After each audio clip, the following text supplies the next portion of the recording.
you very much. And now I think you will agree with me that it's time for the main conference program to begin. For this reason, I would like to invite my colleague and also member of the organizing committee, Dr. Metalidou, who is going to chair the opening keynote speech for today of Professor Anastasia Efklides.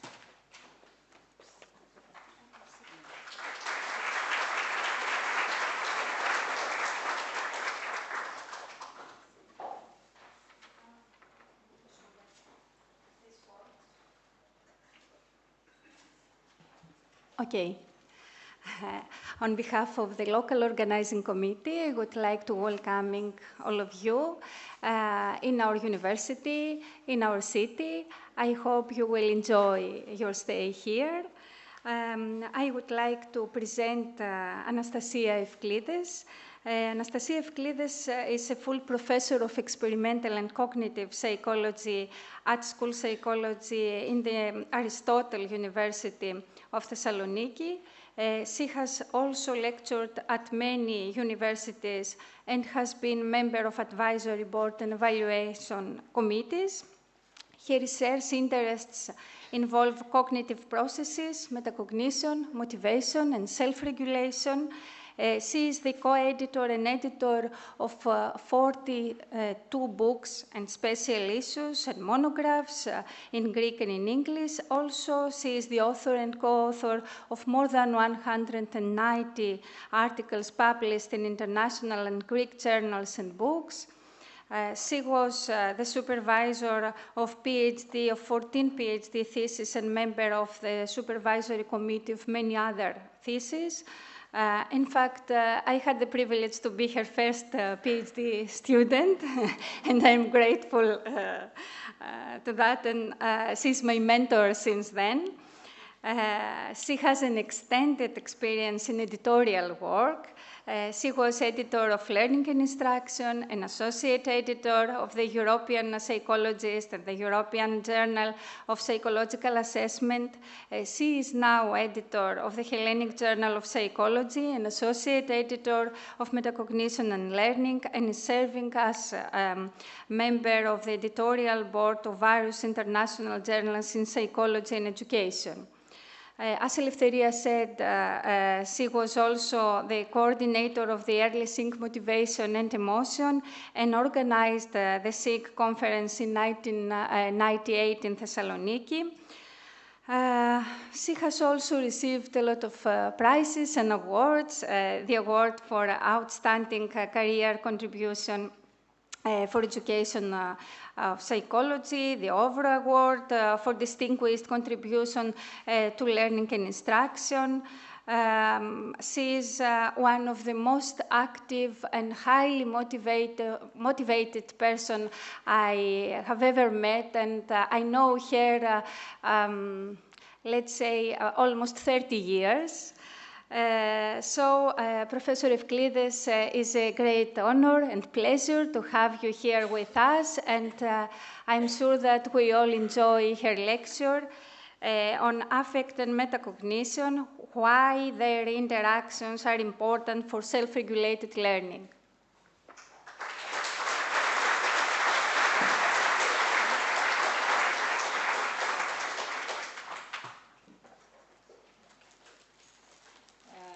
Thank you very much, Jota, and also my warmest thanks and gratitude to Eleftheria, the organizing committee, and the scientific committee for the honor to be today a keynote speaker. I have very strong bonds with the ZIC, and also with the ICMs, as you heard. So, although I should be more modest, I must say I'm very proud and very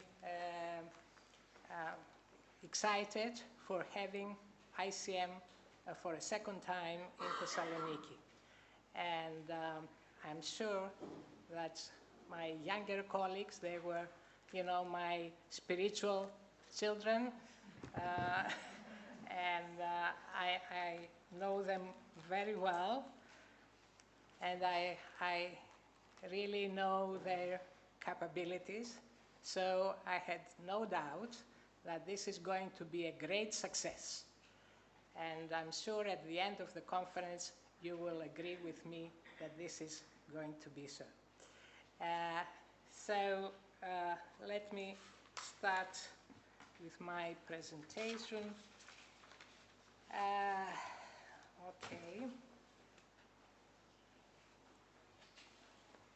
Okay. Now, the title of my presentation is it's about metacognition and affect. And as you will see in the title, it says that why their interactions are important for self-regulated learning. So for someone who reads the title, I think it is provocative because it seems to take as a fact that there are interactions between metacognition and affect, whereas I'm sure a lot of you would like to have more evidence on that in order to be persuaded that this is the case. So in this presentation, I will try to give you some evidence showing that there are interactions, and then I will try to also give you some ideas about the importance of that in self-regulated learning and educational practice. So in what follows, I shall first present the metacognitive and affective model of self-regulated learning, which I published in 2011, and which very explicitly posits interactions between motivation, affect, and metacognition. Evidence, then, I shall present some evidence on interactions of affect and metacognition, and I shall try to show you that there are effects of affect on metacognition and vice versa. And then I will also try to give you some information about effects of or interactions of metacognition with motivation and affect, whereas the usual concept is that you have motivation and emotion on one hand, and then you have cognition and metacognition on the other, and these are two more or less independent kinds of functionings. I will try to show that, okay, there are things that bring them together, all the three of them, motivation, emotions, and metacognition. And I will mention a little bit about achievement emotions, and I'm sure Reinhard, if he were here today, we would have a lot to discuss, but we will have more in the days to come. And I will also mention epistemic emotions, which are less researched. And finally, I shall discuss or do some speculation about the implications of what I'm going to talk to educational practice. So let's begin at the beginning. What is metacognition? Everybody knows, but I have to give the definition. Okay, it's cognition about cognition or a model of cognition. So you have cognition, which is about cognitive processing, it's about facts, it's about knowledge, and then you have a level that is working on what is the input from cognition. Okay, and because we don't have direct access to cognition, we have a model of cognition. There are three basic facets of metacognition, which is metacognitive skills, for example, planning and regulating cognition and so on. Many people at the beginning in the 80s and even in the 90s, they were emphasizing metacognitive skills because they thought that this is the important thing in education. If you teach students how to monitor and how to regulate their learning, they will be successful. So there was a lot of emphasis on metacognitive strategies and skills, but the outcome is that, okay, if you have interventions, the effects are, you know, in about 50% of the cases, you have some good results, okay, but there is also many cases when the results are very poor and not in the expected direction. So there must be something else. And in 2012, we published a paper with Bennett Schwartz, and where we showed that the moving from monitoring to control is not so direct, and it's not so self-evident. So that's probably the reason why interventions to improve metacognitive skills are not always successful, because it's not such a simple direct link between monitor and control. Monitoring is represented by metacognitive knowledge, which is offline, which means declarative knowledge, memory knowledge, beliefs about ourselves and others as cognitive beings, about tasks, strategies, and goals. And there are metacognitive experiences, which are feelings and judgments, and what we experience as we are working on a task. Now, metacognitive experiences were first introduced by Flavel, but they did not receive much attention in the years following because the emphasis was on skills. But then, in the 90s and 2000 and following, there is more work on metacognitive experiences in educational context. And what I will try to show today to you is that this kind of metacognition is most relevant to the topic of my talk, that is the relations between affect and metacognition.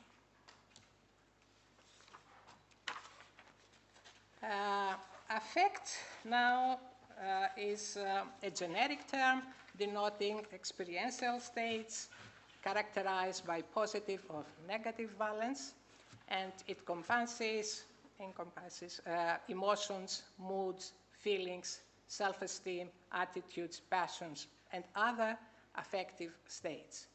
So I'm using the term affect and not particular emotions, because emotions is a very specific kind of affect. And my presentation will be on more general affect and, in some cases, on emotions. Emotions are responses to external or mental events that involve evaluative appraisals, an expressive component like in the face or in the body posture, like that or like that. I'm very proud. Autonomic or physiological changes, and action readiness. And that's the importance of emotions, because it's what and what should be done. It's the immediate response. This is their adaptive role. Achievement emotions now are most relevant to education, and they are experienced in competence-relevant activities or performance outcomes. And they comprise task-related emotions, like when you see a task and you get interested in it. Prospective outcome emotions, what you expect to have, and then you are already, emotionally tuned to the expected outcome, like joy. I'm enjoying that because I know that I'm going to do well. Activity-related, like enjoying things as you are working, or being bored and finding nothing worthwhile. And there are retrospective outcome-related emotions like pride and shame. And I said that I will mention epistemic emotions because they are related to learning, they are related to knowledge states, and are less well researched. Although nowadays, actually I think Moyes is a paper in 2015 or 16, there's a paper published on epistemic emotions. And why are they important?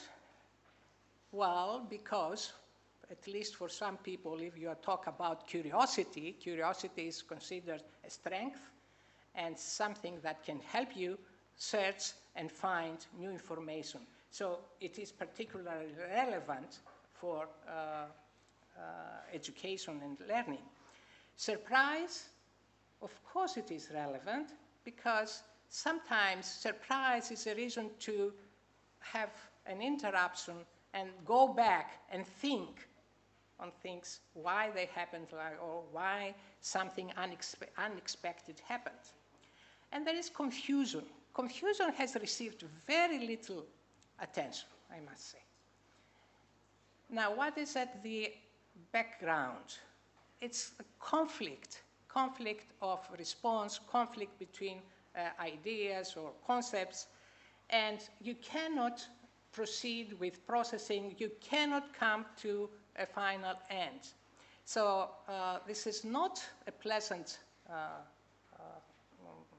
emotion, but it is helpful for learning. And I will remind you of Piazza's theory, which was talking about conflict as the mechanism that can help cognitive development. Piazza did not talk about confusion or about emotions, but anyway, it is important for learning. So these are epistemic emotions, okay? And now I'm coming to the model that I proposed a few years ago, and the idea was that we have to think of self-regulated learning at different levels and from different angles. So suppose, now you have the task. The task there is independent from the person. It has its own characteristics, which are decided by the constructor of the task, okay? It's independent. And if it is easy, directly can be processed and lead to performance. So you don't have to use any of the assets or what you bring as a person to the learning situation, because all of this can be highly automatized. But if it is a little more difficult or very difficult, then you have to mobilize all your assets, okay? You have to use your ability, your self-concept in relation to that. Is it that I can do that or not? Your motivation, metacognitive knowledge and skills in relation to the task or the domain, affect and control beliefs. So this is what you bring with you as you enter a learning situation. And we often see that when you measure these threats, this is at the threat level, the person level is the threat level. When you measure these characteristics with questionnaires, they don't explain much of performance or of the strategies you are using or what is being done actually on the task.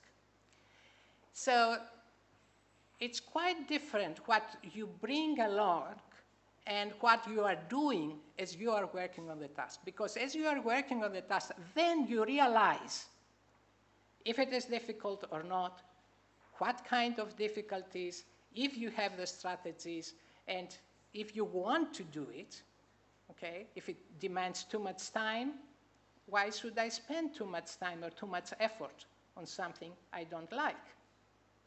So it's while you are working on the task that you really become aware of your response, okay?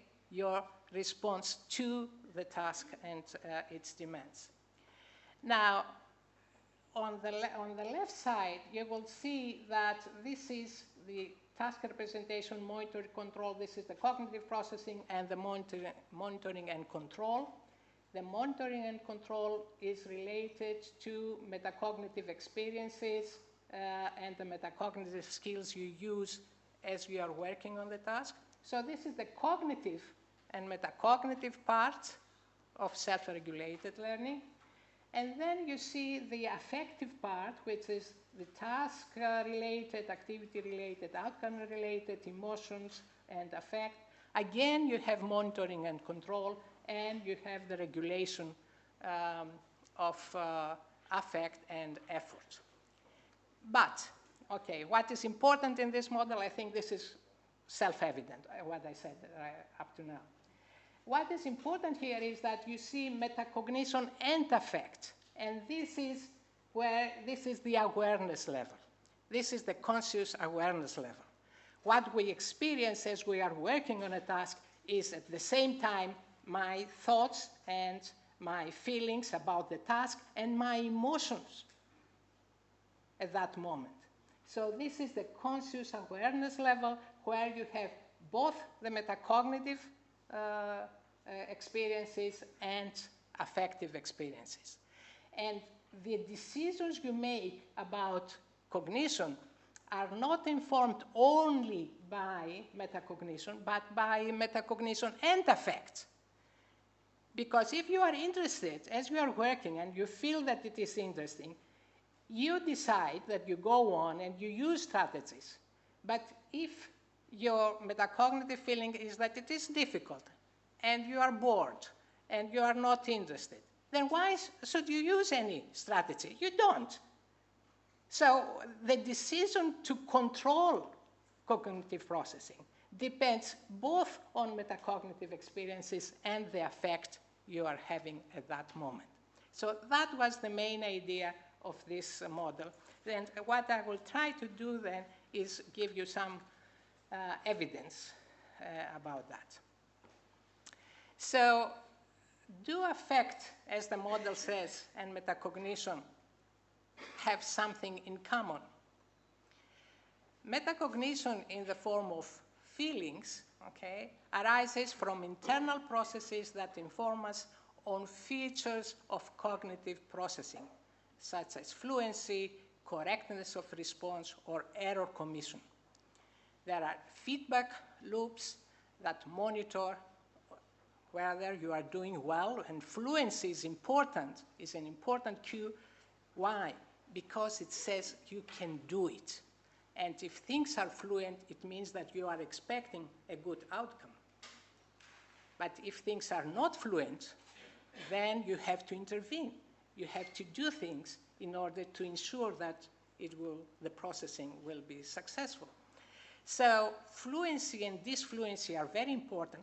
It is very important to know if you did it correctly, and confidence, for instance, tells you that, okay, your response is correct. And also, error commission. It is very important to know if you made an error. And that is important at the cognitive level. The monitoring takes place at the cognitive level, and then it comes up in conscious awareness in the sense of metacognitive feelings. For instance, being satisfied or being judging that it is a correct response. Okay? So this is at the metacognitive level. Emotions, on the other hand, arise from internal processes that inform us on the importance of objects or states for the self and whether action needs to be undertaken. So both metacognition, metacognitive feelings, and emotions or affect arise from internal processes, and they are both represented in consciousness in a feeling state. Now, feelings are different from emotions in the sense that they have the valence, okay, positive, pleasant or unpleasant, but not so strong. It may vary, okay? And also, they are not so closely associated with action. So, for instance, if you have a feeling that you have a difficulty as you are working on something, this doesn't mean that you know exactly what you are going to do, whereas with emotions, the response is immediate. But if it is difficult, you have the feeling, something is wrong, okay? But you have to search for the answer. So there are differences between feelings and emotions. Is there other evidence showing these links or bonds between them? Okay, emotion and metacognition, if you take neurophysiological evidence, they share brain mechanisms such as the anterior cingulate cortex and the orbital frontal cortex that have to do with feelings and conscious experience. So it's particularly important for an adaptive organism to be aware of where the points where processing is stopped or doesn't flow. And the anterior cingulate cortex is exactly where cognition and affect are brought together, okay? And it is responsible for metacognitive feelings and other metacognitive experiences like tip of the tongue state, judgment of learning, feeling of difficulty, and the recognition that a high confidence answer was incorrect. This is the hypercorrection effect. When you give an answer at the beginning and you are totally sure that it is correct, and then if you are given the opportunity to think about it again and change, if you like, your response, then they change the response, although at the beginning they thought it was correct, and they were very sure that it was correct. So they are correcting their correct response, what they initially thought it was correct. Now, this is not a mistake, because once you are given the opportunity to think again or have more information on the task, then the conditions change and you make a new judgment, and of course you may change your response. I guess students know that when they write in the exams, you have the first response, okay, the immediate response, and then which you think is correct, but then when you think it back, okay, you say, well, I need perhaps to change that, or perhaps it's all wrong, okay? So it's the second thought, although at the beginning you were very confident that it was correct. There is also physiological evidence from event-related potentials which shows that error-related negativity and correct-related negativity are involved in the monitoring of error commission and correct action, but also in the encoding of perceived emotional significance of actions. So the same mechanism monitors the error or the correct response and the significance of it. So, because it's not just it is a mistake or not. It's not just like that. Because if you make a mistake, it has repercussions, it has implications, okay? It's not neutral. If you are doing well, it's not neutral.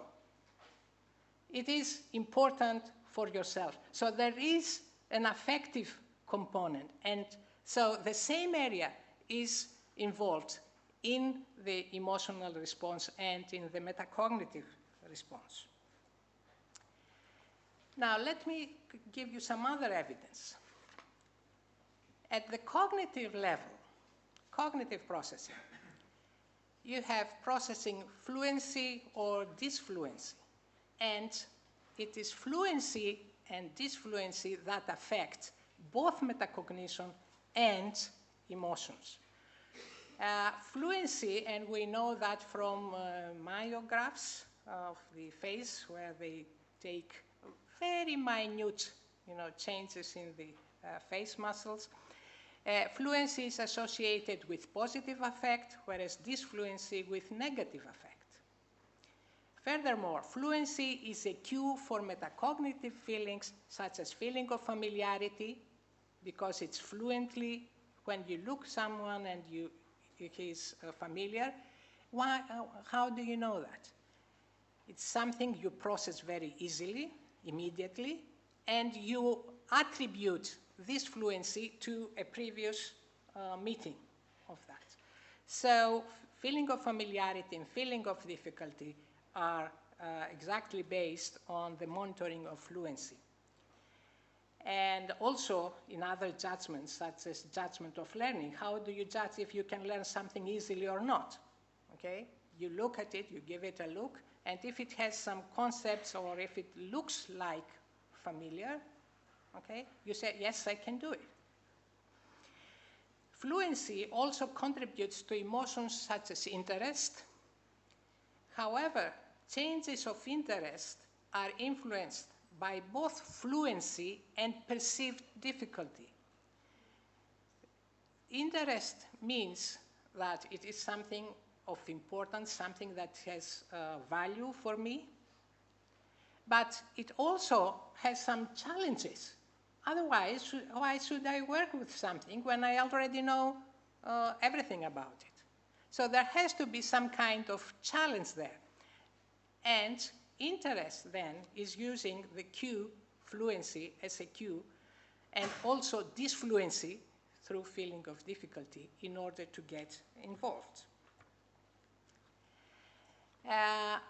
Cognitive states, again, like interruption of processing, give rise to surprise when the interruption is unexpected, and also to feeling of difficulty, because interruptions give rise to effortful revision processes.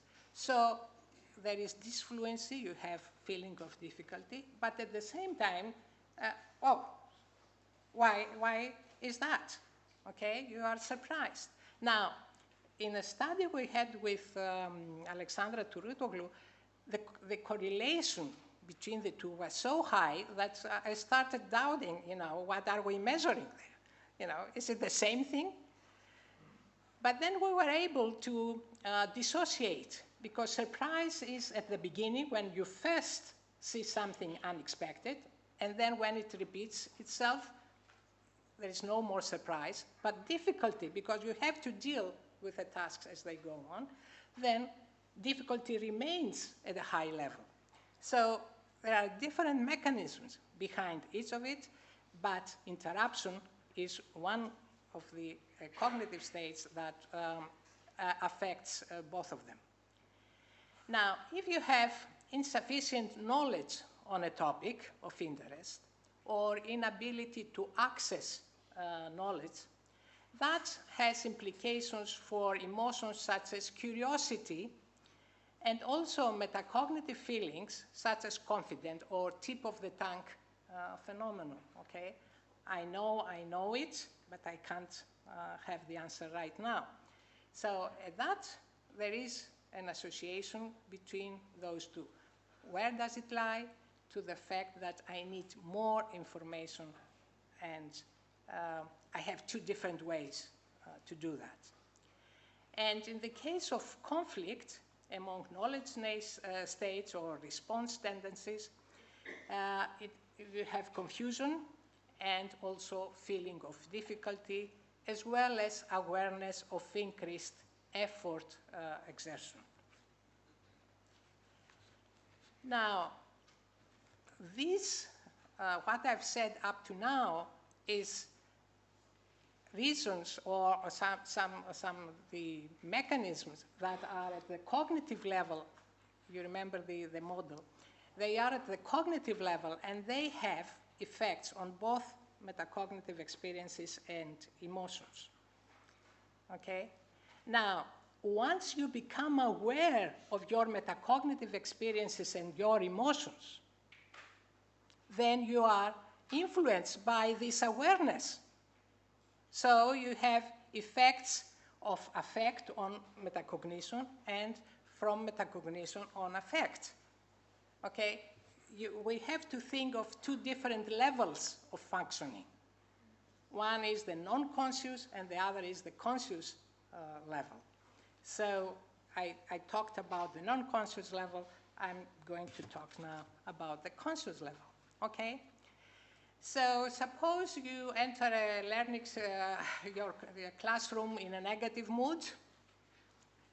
What do you think about what is being the lesson? Is it easy or is it, either it is boring or it is difficult?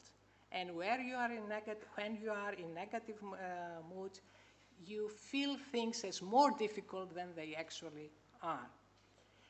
Positive mood, on the other hand, is associated with awareness of a little less. Difficulty is difficulty, disfluency is disfluency, you cannot dispute that. But you are just more willing, okay, to accept it and exert effort. Depressed mood, on the other hand, decreases confidence, which is another metacognitive experience. And whereas positive mood increases confidence on one's thought. But we have to be aware that these effects are present when the task is quite demanding. Otherwise, feelings are not strong, they are not very informative. So negative mood functions as information that the task is difficult and more effort is needed. And positive affect, on the other hand, functions as a resource for effort exertion. So that's why you have two different things at the same time.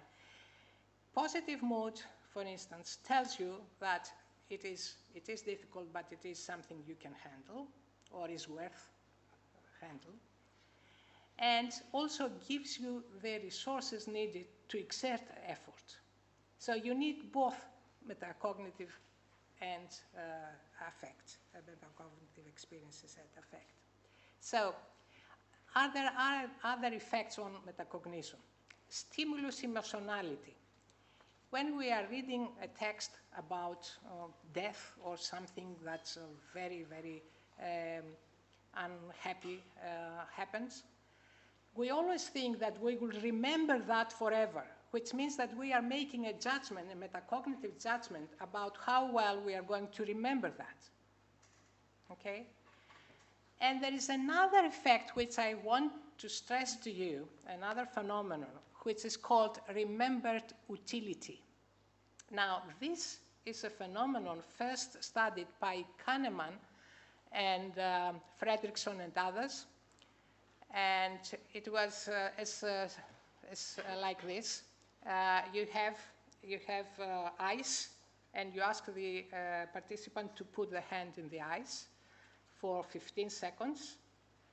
And then you do the same. You ask for 15 seconds in very cold ice. And then you put it for another 5 seconds to less cold, very cold again, but not as icy as the first one. And then you ask them which one you would like to have to repeat in the future. Task A, only the cold, very cold water, the icy water, or the second one where you had the same icy, okay, exactly the same, but at the end you had something less aversive, okay? And people prefer B. Why? Although it's totally irrational. The rational thing would be, okay, I have to take the medicine, I will take it right away to finish with it. But people don't like that. They want things to end well, or even relatively well compared to the more aversive situation. So if I remind you of psychology and clinical practice where you have to finish with a more positive event. So that's the idea. The idea is, so that's why Finn called that ending on a high note. Να τελειώνεις με, finish, sorry, with something positive or less aversive. And people like that. And they can do things that they wouldn't like to do, okay? That's because the difference between the initial situation and the final is in favor. And also, people are aware of their effort-related physiological responses. They are encoded in metacognitive knowledge. So it's not only what I feel, but it's also what I remember, and like the remembered utility that was very aversive, or I put too much effort and I got exhausted at the end. I couldn't stand. So students have two distinct sets of beliefs, that effort and persistence are effective, and effort and persistence are not effective and have cost. So sometimes students will not decide to spend effort. Why? Because they think it's useless, okay? Because they believe, and that is a metacognitive belief. It is quite irrelevant to what you are, what is the actual situation. Now, let's go to effects of metacognition on affect. As I said, fluency. Fluency is a cognitive effect, okay? But it has the subjective, okay, or the metacognitive aspects of it, which are like the awareness I have of how quickly I got the answer from my memory, okay? The time I spent on something, okay? It's speed, it's time, and other indicators. So you have fluency and the subjective sense of ease or difficulty. Usually they are highly correlated.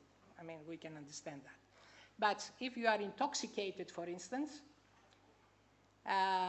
you think that there is fluency, although the actual response times is very slow. So they are not exactly the same thing. The metacognitive part is not exactly like the cognitive part.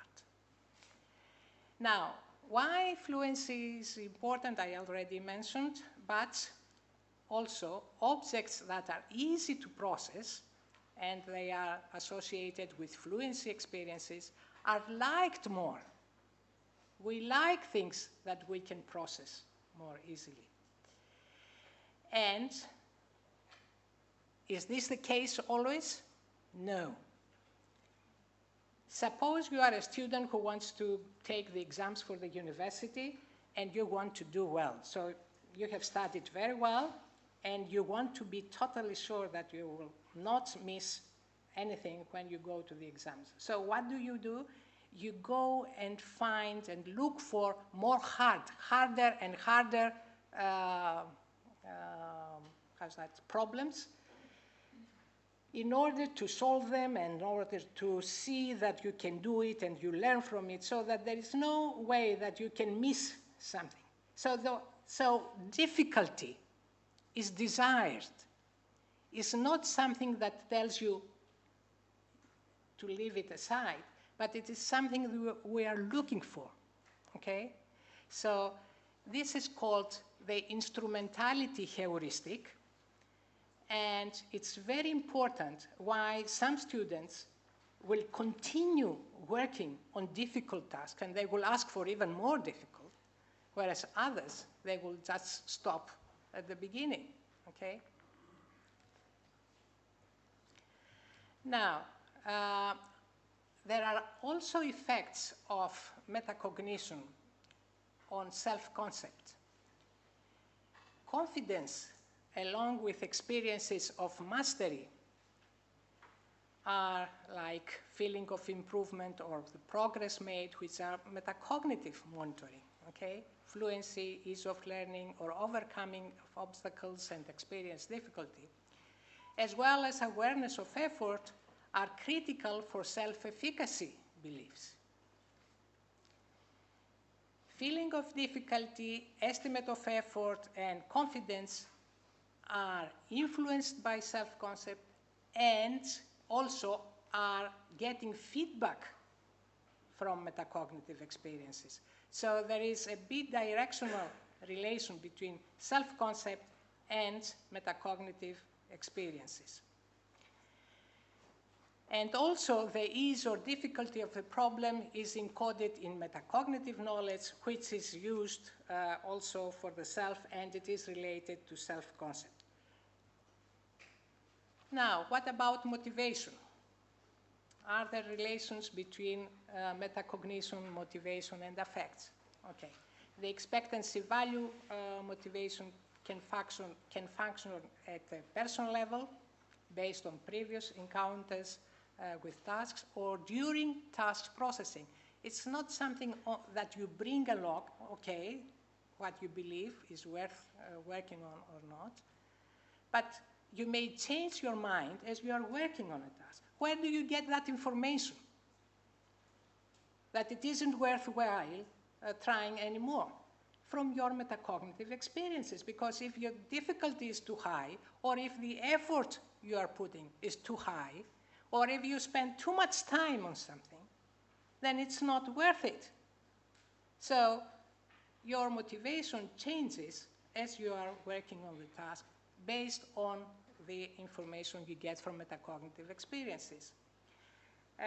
So metacognitive experiences like judgment of learning, feeling of difficulty, and awareness of effort impact perceptions of value, and also the expectancy of success. On the other hand, if you tell students, for instance, that, okay, you have to learn this text, but some parts of it are more important than others, definitely you should not use it. Of course you have to know everything, but some parts are really critical, okay? Will that affect metacognitive experiences? It shouldn't, because metacognitive experiences monitor how well you are doing, okay, if you are learning, and it doesn't matter if it is something that is more worthy than the others. But it does. So your judgment of learning becomes higher for things, for the items that are mentioned as more valuable than, more worthy than the others. So motivation can have effects on metacognitive experiences as well. Now let's go to causal attributions. We all know what it is, we know how important they are, and they also are very important for emotions. Weiner has established very well how well the dimensions of causal attributions are affecting the emotions we have in achievement situations, okay? Now, metacognitive experiences like confidence, effort, or experience difficulty, this is the work Giota Metalidou has done, are cues for the triggering of attributions, okay? If you are having difficulty, you can attribute it to yourself, competence, or you can attribute it to the task, okay? If you are confident that your response is, you attribute it to your competence. So you cannot make attributions if you don't have some information to base your attributions, and these are the metacognitive experiences. Now, when you come to the control value theory of achievement emotions, it posits that control and value beliefs provide the basis for appraisals of the learning situation, the learning activities, and the outcomes of learning activities. Antecedents of achievement emotions are academic self-concept, prior achievement, achievement goals, intrinsic motivation, and perceived academic control. Now, I already showed that metacognitive experiences have an influence on self-concept. So indirectly, metacognitive experiences are involved in achievement emotions, not only through the attributions, okay, but also through the appraisals we make, okay? Now, is there evidence in that direction? A very recent paper by Tornare et al. It showed that feeling of difficulty and feeling of success, that is the confidence about your success, mediate the effects of self-concept and performance on outcome-related emotions. So, although we have a theory of emotions which is very persuasive, it's very potent, and can predict, okay, the role of emotions in learning, there is something else that can be added to that picture. And there can also be direct effects on metacognitive experience on emotions. For example, we found that state anxiety during task processing is predicted by anxiety threats, of course, but also by confidence. The less confident you are as you are working on a task, the more your anxiety goes up because there is a risk that you might not succeed. So this is a direct effect, not only indirect effect through appraisals. Okay, now let's come to the self-regulation of learning. Self-regulation of learning can follow a top-down or a bottom-up mode. Most of the self-regulated learning models usually talk about top-down regulation. Now,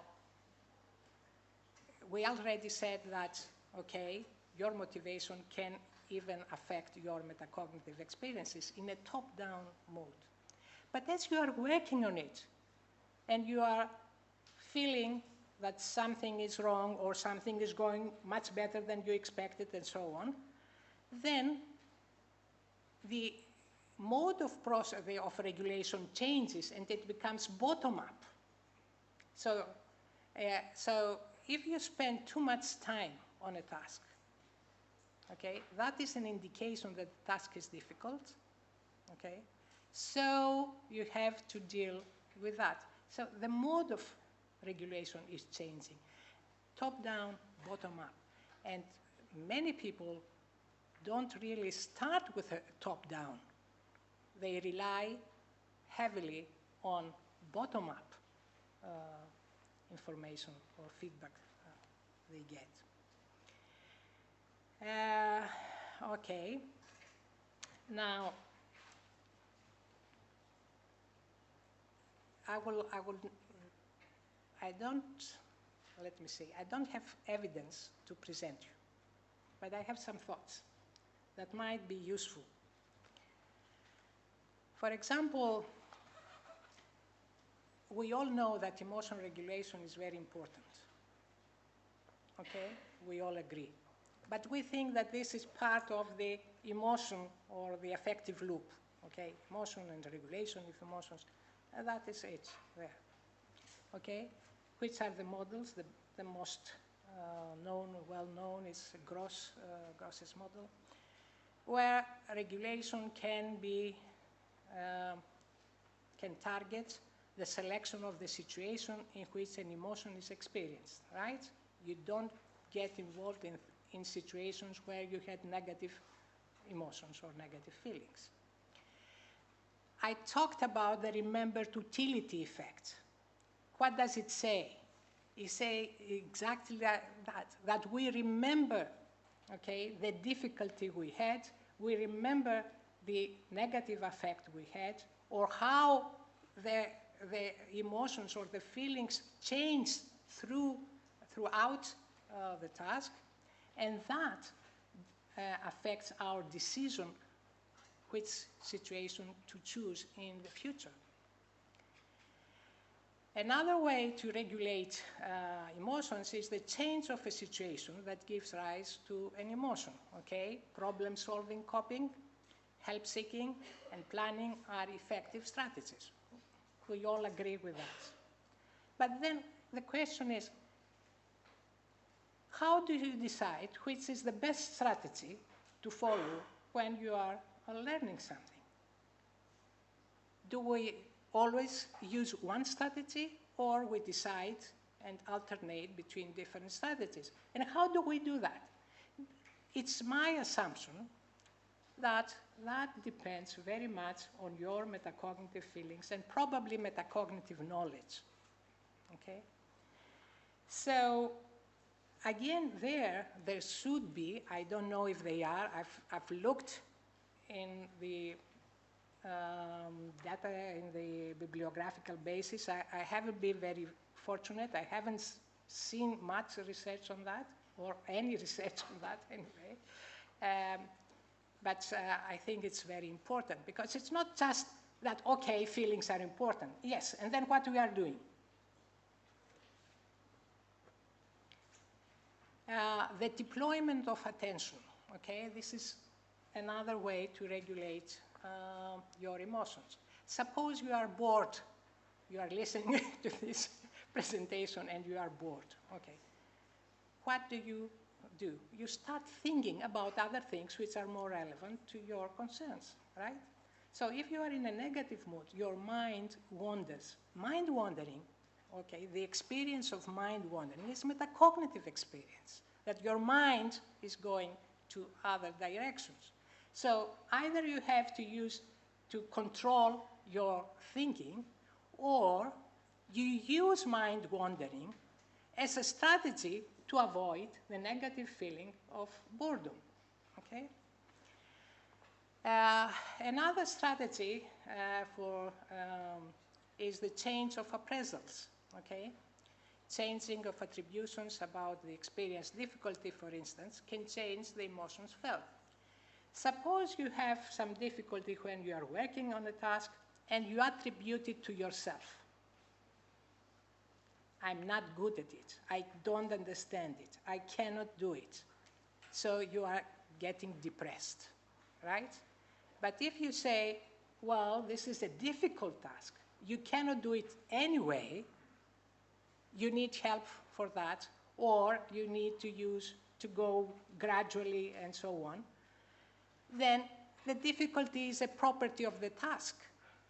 It's not yourself.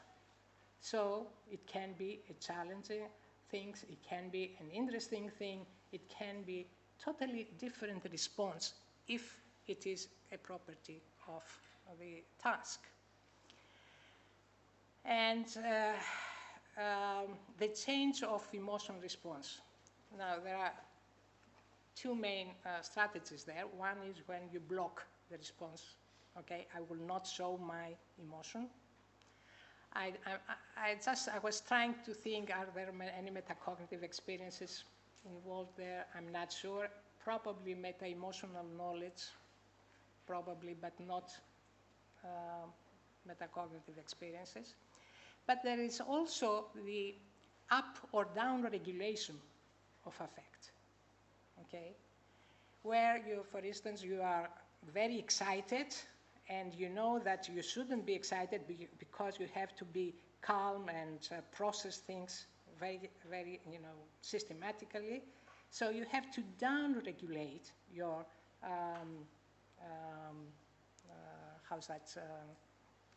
high emotional state. Or when you are a teacher, for instance, in a classroom of young kids, and in Easter time, when I think they get crazy, they want to play, they want to be out, they want to have fun. And the teacher tries to convince them to pay attention. No, they don't pay attention. So what does the teacher do? He says, okay, you will have an exam. You will write a test. Take out a paper to write a test, okay? And then there's change of affect, of course. This is very serious. I have to work on that. So the teacher is regulating the emotion in order to be able to do, okay, the lesson. But we can do also the same to ourselves. If we say that if we don't feel like studying, but then if the exams are very close, you say, okay, this is very close, I don't have time. So you down-regulate your highly positive affect. You make it a little less positive, not totally negative, not very negative, because then again you will not work on. But you have to upregulate or downregulate your affect. So in those cases, again, you have to be aware of your emotions, your affective state, and you have also to be aware of the situation and the demands and possibly the metacognitive experiences. I'm afraid I cannot give you any references for that because this is all speculation. But I'm sure it's very interesting for people for the future to do research on these topics. We always have to remember, however, that deliberate emotional regulation is effortful and requires cognitive resources. Okay? This has negative implications for cognitive processing because you have to take resources from cognitive processing to the regulation of affect, right? And because it is effortful, it cannot be effective if you are tired, if there is depletion of resources. If you are tired, you cannot control your feelings, even though you know that you should. However, emotional regulation can be done automatically through the activity, okay? When we are angry or very upset things, we start doing things. Not necessarily very useful things, but just to keep, you know, the steam out. And then gradually, okay, you calm and things go better. Now, parents do that, okay, teachers can do that, peers can do that, and they can help the regulation of affect in more automatic and indirect ways. And these ways are often more useful than strategies, okay, for the regulation of affect. And also there is very few studies. One of the studies that I saw about cognitive intervention, but it wasn't a metacognitive intervention, it was an affective intervention. During learning, they had mathematical problems, and instead of looking at the difficulties, they were looking at the emotions, and they were trying to figure out how their emotions and how helpful they are. And it seems to help with cognitive performance as well. Perhaps not as much as purely cognitive, but it does have some beneficial effects. So there is again room for more research that is necessary. So to conclude, research on interactions of motivation, affect, and metacognition in self-regulated learning is sparse. However, it can provide insight into phenomena that were poorly understood up to now and can open up the way for more effective interventions for the improvement of self-regulated learning. Thank you very much.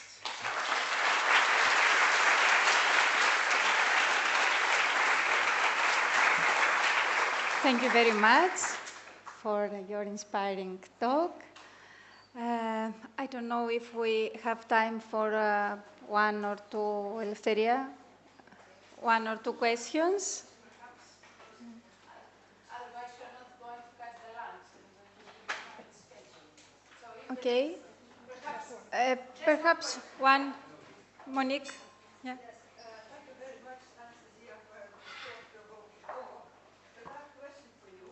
You mentioned at a certain time that, You mentioned that the decision to control your own learning is based on metacognitive experiences and affect, and that the latter two are based on, and I quote, non-sensory internal processes. Why are you focusing explicitly on non-sensory internal processes?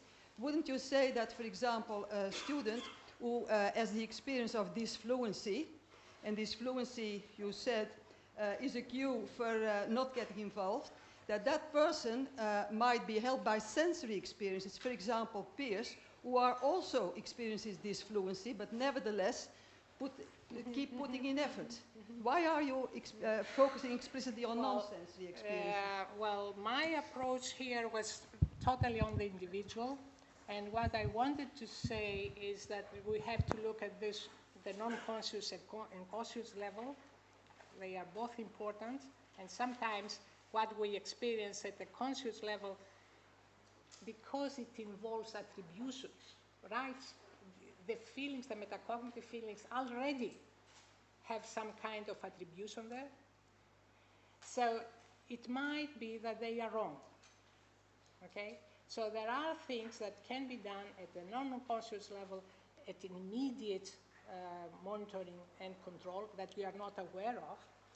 And then you are aware of affect and metacognitive experiences, and because you are aware of this, then you make conscious decisions about how to go on.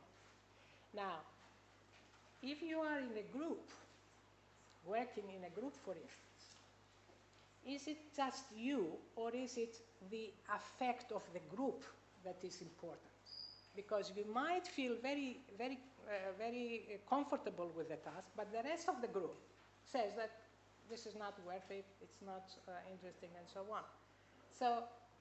So in such a more social regulation or shared regulation, you have to take into account your own experiences and the experiences of the others. And then you have to negotiate. And that is, again, at a conscious, at an explicit level, because otherwise you don't have information. You are based on what you are receiving in the learning situation, okay?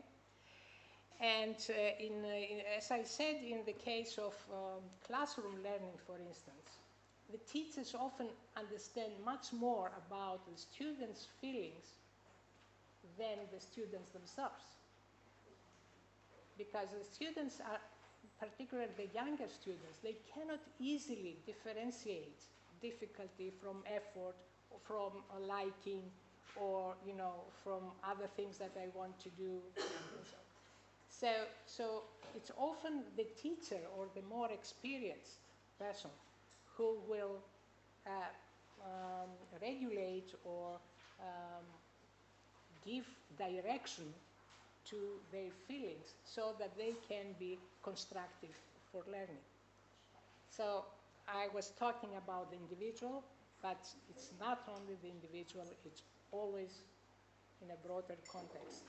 Just Okay. Metacognition is basically an individual kind of research based on, but people in self-regulated learning, they are working in social and shared regulation, so we have to take that into account as well. Okay, I'm afraid that we have to stop and have the light lunch now, our break. Thank you very much.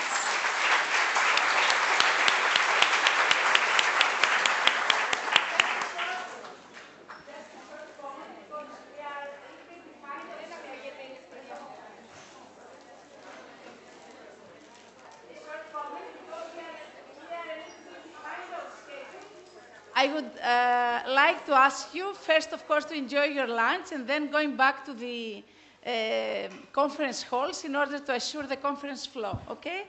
Thank you.